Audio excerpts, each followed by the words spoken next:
السلام عليكم ورحمة الله وبركاته. ازيكم عاملين ايه؟ يا رب دايما تكونوا بخير وفي احسن حال ان شاء الله. النهاردة عندنا روتين خفيف وحلو بإذن الله، وهنعلق كمان الزينة، وان شاء الله بإذن الله هنغسل السجادة الكبيرة دي على الناشف، وهنفحفحها كده ونخلي ريحتها زي العسل ان شاء الله بإذن الله، بحاجات بسيطة، حاجات موجودة عندنا نغسلها ونخليها تنضف وتبقى حلوة وفي نفس الوقت متعطرة وريحتها حلوة كمان.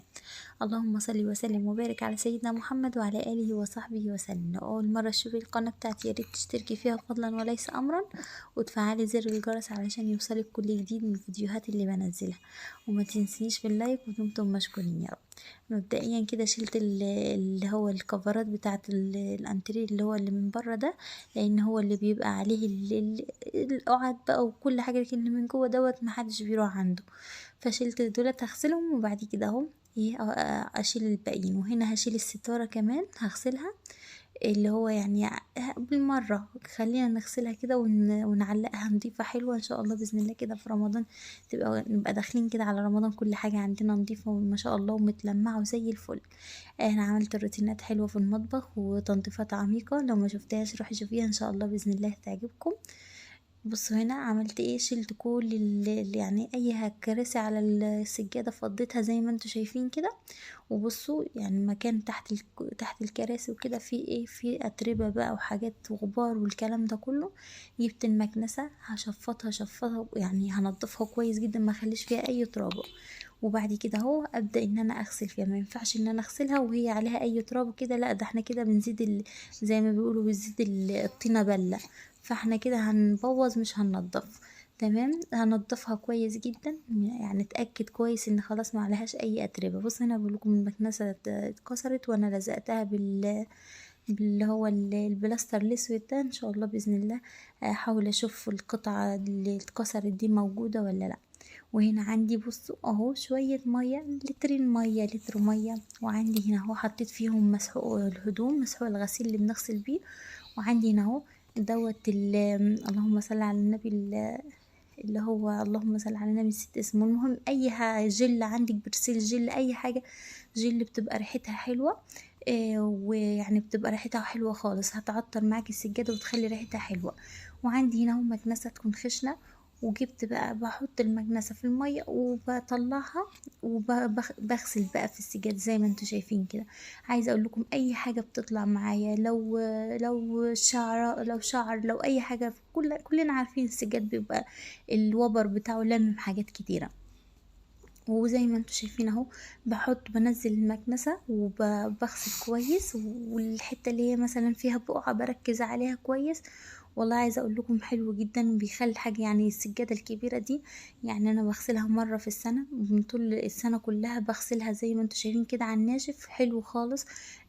بنخلي السجادة معايا اول باول زاهية وما فيهاش يعني، اول ما الاقي فيها بقعة ولا حاجة بعمل الحكاية دي، ان انا بجيب شوية المية وعليهم شوية المسحوق، وان كان شوية برسيل جل معطر، اي حاجة عندك داوني، الكلام ده كله بس عشان خاطر تدينا ايه، ريحة حلوة للسجادة وكده. وعايزه اقولك ان انتي تفتحي لها بقى المروحه في شباك تتهوى معاكي وفي ثواني هتنشف. لو سجاده صغيره ممكن تشيليها وتطلعيها بقى في الشمس، تاخد لها تتعقم او تتطهر شويه في الشمس، وبعد كده اهو تنزلي. لكن لما تكون سجاده كبيره زي كده طبعا مش هتقدري تشيليها، فعلى ايه، خلاص افتحي لها شباك وشغلي المروحه وان شاء الله باذن الله تنشف. بصوا المكان الجزء اللي انا غسلته والجزء اللي لسه ما اتغسلش. بصوا ما شاء الله يعني. والريحة عايزة اقول لكم ريحة السجادة بقت زي العسل، من اللي يعني شوية مسح شوية معطر خلوها زي الفل.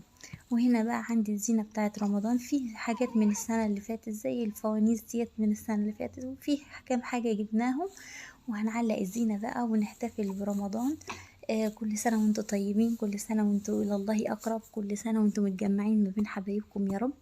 اللهم امين يا رب العالمين. لو وصلت معايا بقى لحد ان احنا بنعلق الزينة كده حطي لي لايك، وما تنسيش لو مش مشتركة في القناة تشتركي فيها فضلا وليس امرا، تفعلي زر الجرس عشان عيلتنا تكبر وتكون اكبر عيلة اهل الكرم والجود.